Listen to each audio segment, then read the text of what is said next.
Graças a Deus. Que o Espírito Santo venha iluminar você, minha amiga, meu amigo ouvinte, de forma tal que você compreenda a sua palavra e mais do que compreendê-la, coloque-a em exercício, pratique-a, obedeça-a, para que então você possa tirar fruto, proveito dessa fé que Ele lhe deu. O Espírito Santo nos dá a fé e espera que nós venhamos executar essa fé, para que então alcancemos o reino dos céus. Graças a Deus.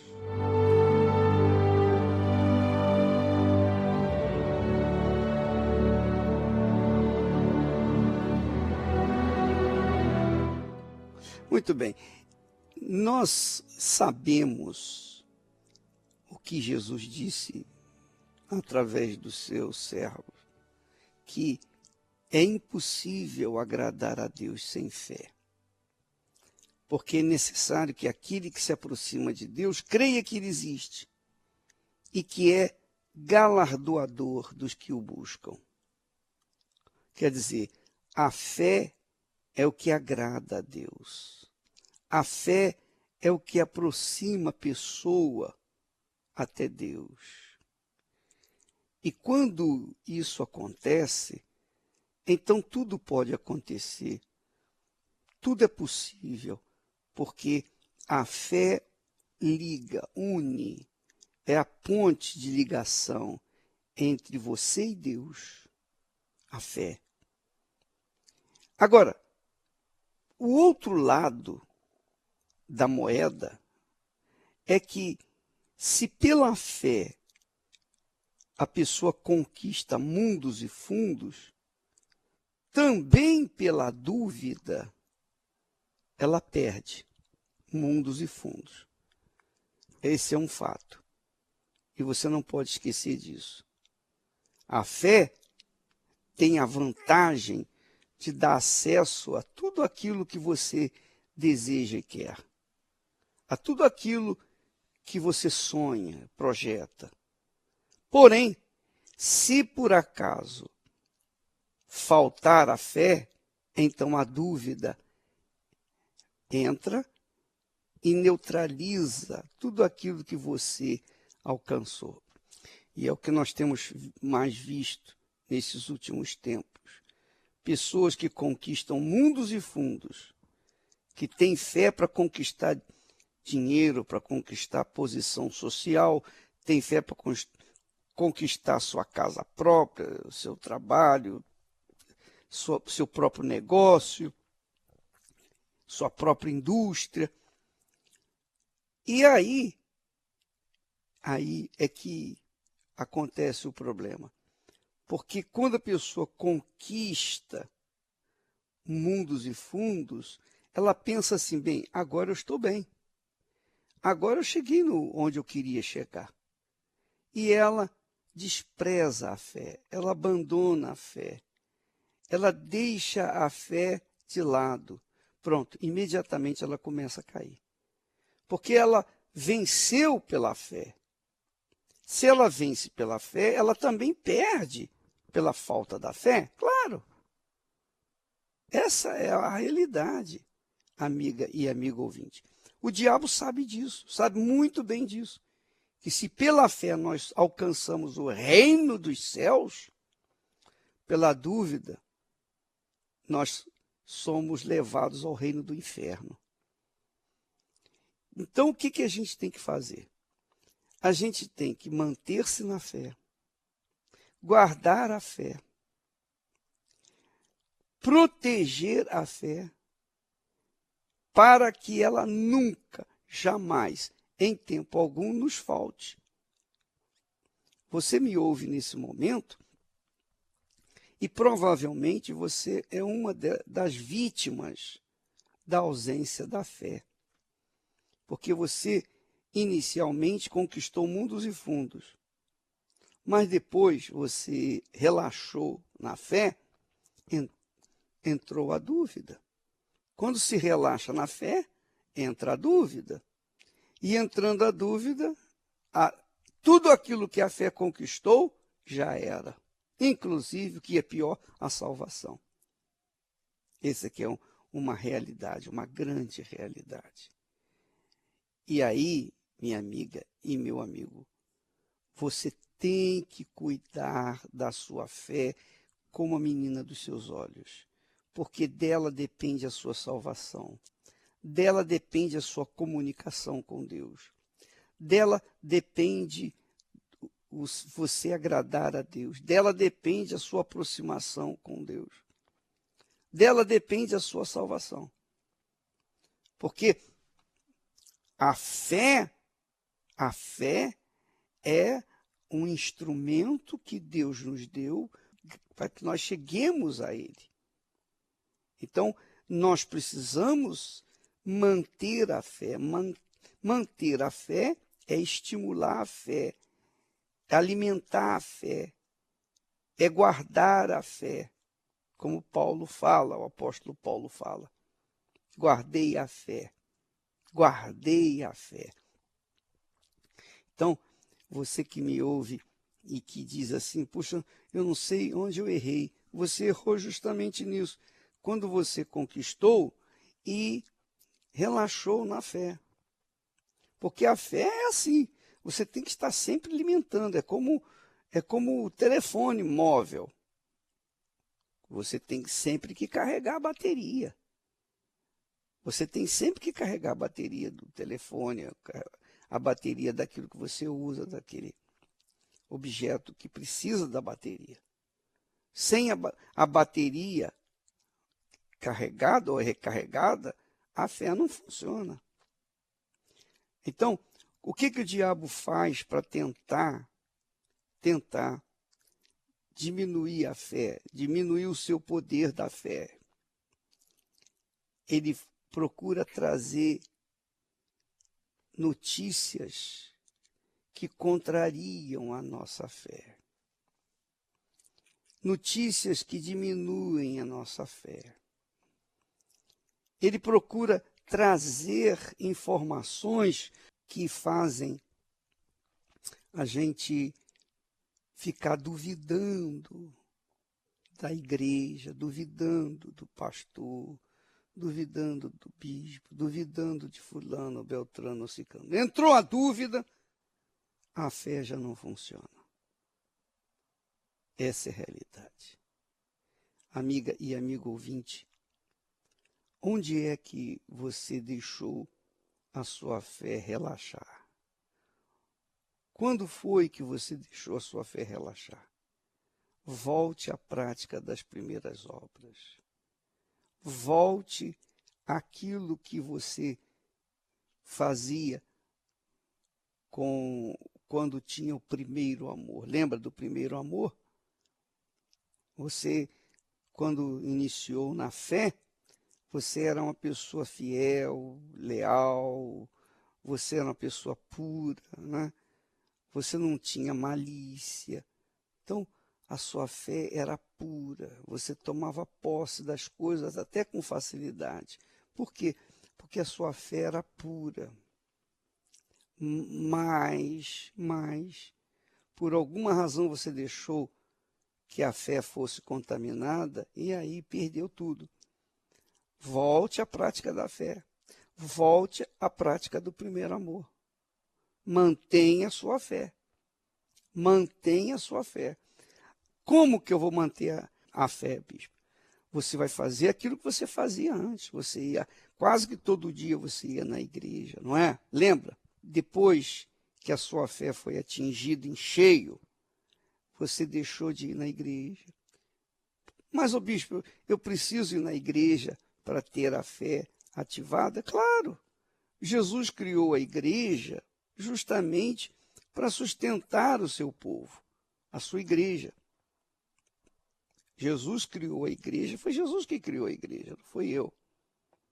Jesus é quem criou a igreja. Então ele criou a igreja com um objetivo. A igreja é chamada de noiva, é a noiva do Senhor Jesus. Então é na igreja que a gente recarrega a nossa bateria, porque ouvimos a palavra de Deus. É na igreja que a gente ouve a palavra de Deus e a fé, como vem pelo ouvir, traz então à baila aquela força, aquela coragem, aquele ânimo. Então você tem que estar permanentemente recarregando a sua bateria, buscando, lendo a Bíblia, orando, conversando com outras pessoas da mesma fé, para fortalecer uns aos outros. Então, é isso que faltou em você. Faltou o estímulo da sua fé. Faltou o primeiro amor. Você deixou o primeiro amor. Deixou os princípios da fé. E aí é óbvio que entrou a dúvida e, consequentemente, veio o fracasso. Mas, enquanto você está vivo, você tem condições de recuperar tudo.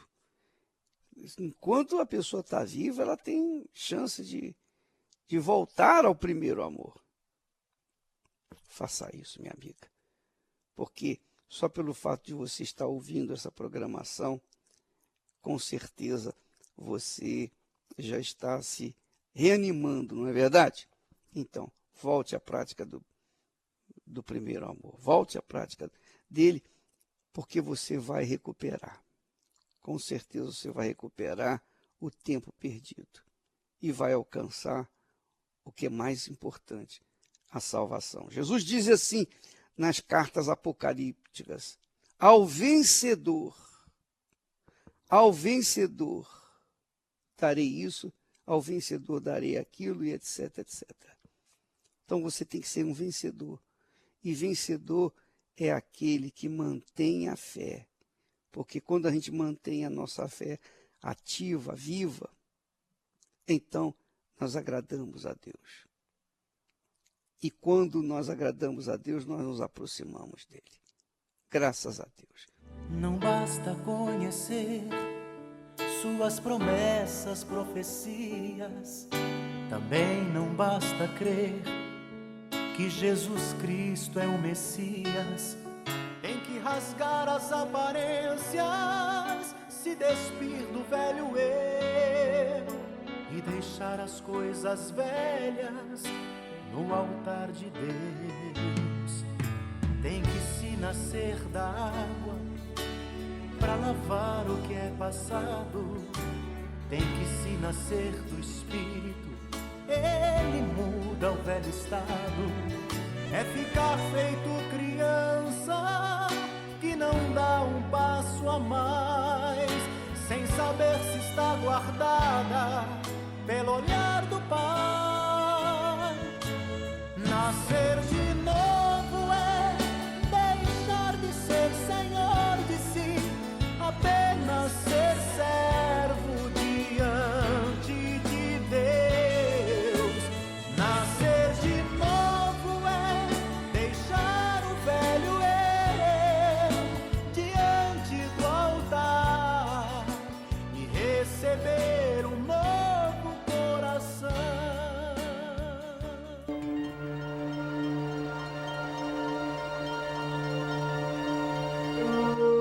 Todas as pessoas que não se submetem à palavra de Deus trazem destruição para suas vidas. Mesmo que possuam fé, dons, se não há obediência para com a palavra de Deus, será com certeza rejeitado por Deus. Deus vê o coração e reconhece aqueles que o temem e guardam a sua palavra. E esses são os que desejam a vida eterna, os que se humilham, se arrependem de seus maus caminhos e buscam o trono da graça e misericórdia de Deus. Igreja Universal do Reino de Deus, alimentando vidas com a palavra de Deus.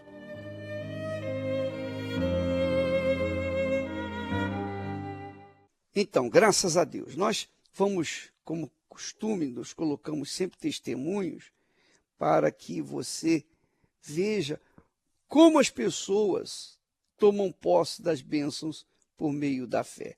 Vamos ouvi-las. Conta aí, quais eram as injustiças que prevaleciam na sua vida até a senhora chegar na Universal? Bispo, até eu chegar na Universal, eu passei por muitas injustiças. Eu era sócio, trabalhava em família, a gente vivia muito bem.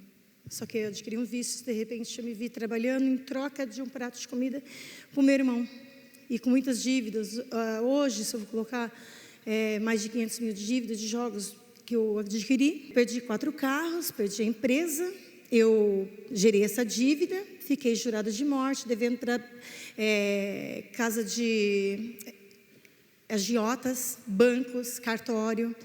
E aí eu fui trabalhar para meu irmão por um prato de comida. E aquilo era muito humilhante, porque eu olhava lá atrás. Nós estávamos acostumados a trocar de carro todo ano, a gente vivia uma vida de qualidade. E eu não aceitava aquilo lá. E era também humilhada.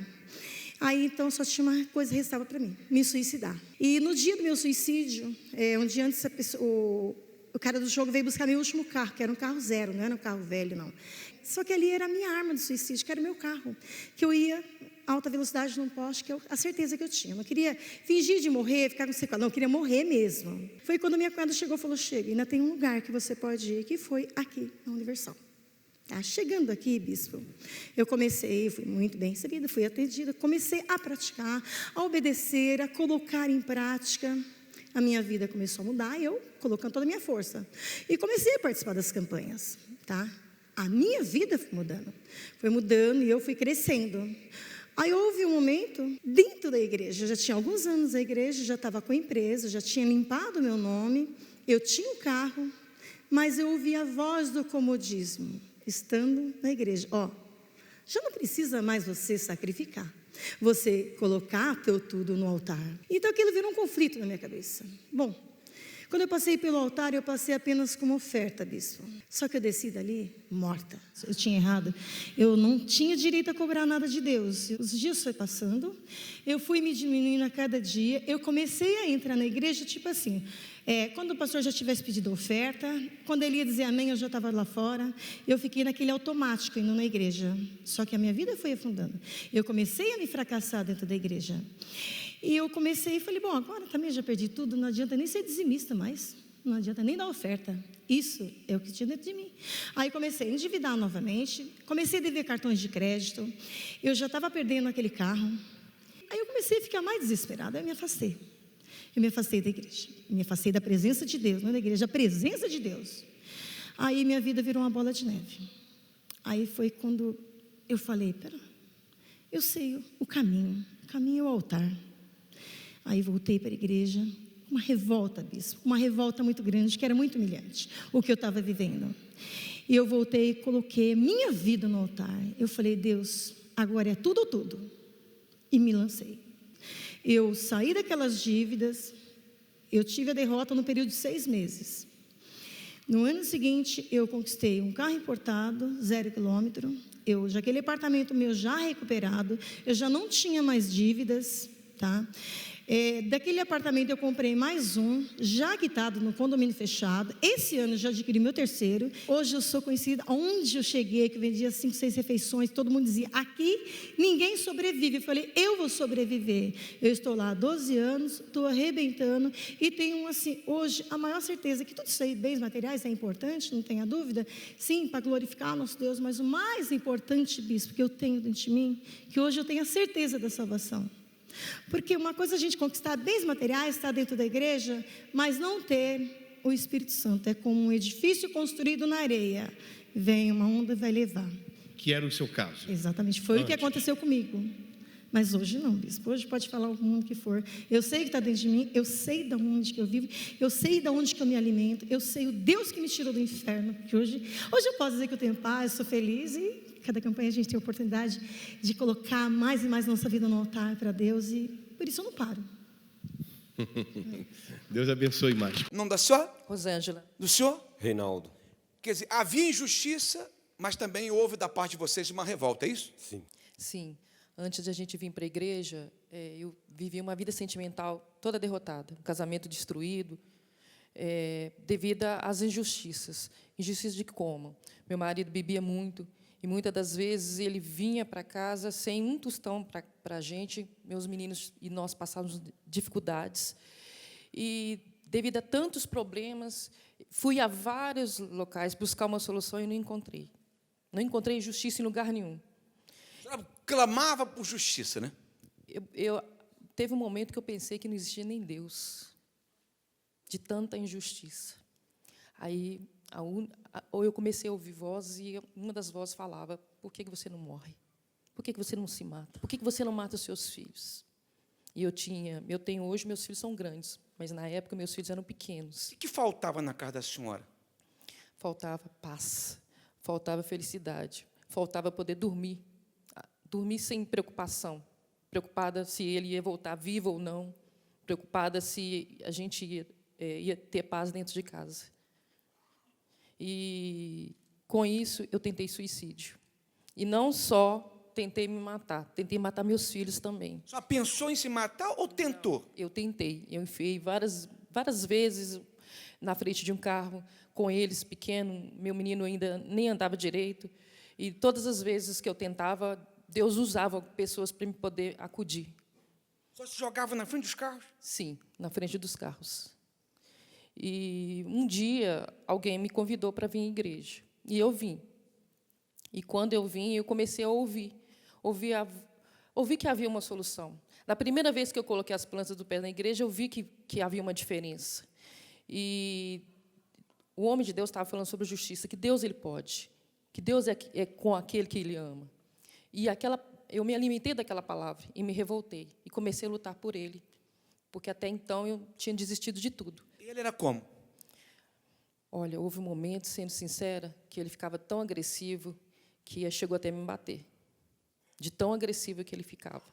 Mas justamente por causa da bebida alcoólica. Porque havia uma maldição. Quando nós casamos, pessoas falavam que a gente não ia ser feliz, que eu era boba, que ele era bobo por nós estarmos casando. Então, essa maldição entrou no nosso casamento e para destruir, a ponto de a gente querer se separar, a ponto de eu querer morrer, a ponto de eu desistir de tudo. E, graças a Deus, Deus me encontrou, porque, na realidade, foi Ele que me encontrou. Com certeza. Porque não tinha sentido de vida para mim. Aí eu vim, não foi no primeiro dia, eu fui lutando, fui buscando, fui fazendo os meus votos, fui revoltando. Ele se libertou, ele veio para a igreja, meus meninos cresceram, fomos conquistando a paz. Hoje eu tenho um casamento abençoado, meus filhos são felizes. Esse ano nós formamos a nossa filha. Outrora que eu tinha desistido, hoje ela está adulta, meu filho era adulto. Esse é o mesmo homem que te bateu? Esse é o mesmo homem que me bateu. Mas como é que está hoje esse homem? Nosso casamento é uma bênção. Não te bate mais? Não, pelo contrário. Ele é muito compreensivo comigo. Acabou a injustiça? Acabou a injustiça. O espírito da injustiça foi arrancado? Foi, o espírito da justiça. E eu não desisto. Sempre eu estou lutando. Hoje você tem uma família, hoje você tem tudo, né? Tem, tudo. Hoje a minha família é maravilhosa. É tudo para nós. Tá. Dá um abraço aí na sua esposa. Deus abençoe. Deus da justiça abençoe vocês. Você viu, minha amiga, meu amigo ouvinte, a fé fez essas maravilhas na vida dessas pessoas. E a fé é o que faz a gente viver, ter vida. É a fé que faz a gente chegar até Deus. Então, neste domingo, nós estaremos chegando pela fé diante do trono do Altíssimo. Todos de branco, com palmas nas mãos, estaremos chegando diante do Altíssimo, do trono da justiça, e clamando por justiça, invocando ao Altíssimo a justiça. Vamos cobrar do Altíssimo, tendo Jesus como nosso advogado, nós vamos chegar diante do trono da graça e reclamar os nossos direitos. Isso é feito pela fé. É a fé que faz isso. Então, neste domingo, prepare-se desde já para se aproximar do trono da graça, o trono da justiça e alcançar os seus favores. Nós vamos ficando por aqui, amanhã estaremos de volta neste horário e nesta emissora, como sempre. Deus abençoe a todos, em nome do Senhor Jesus.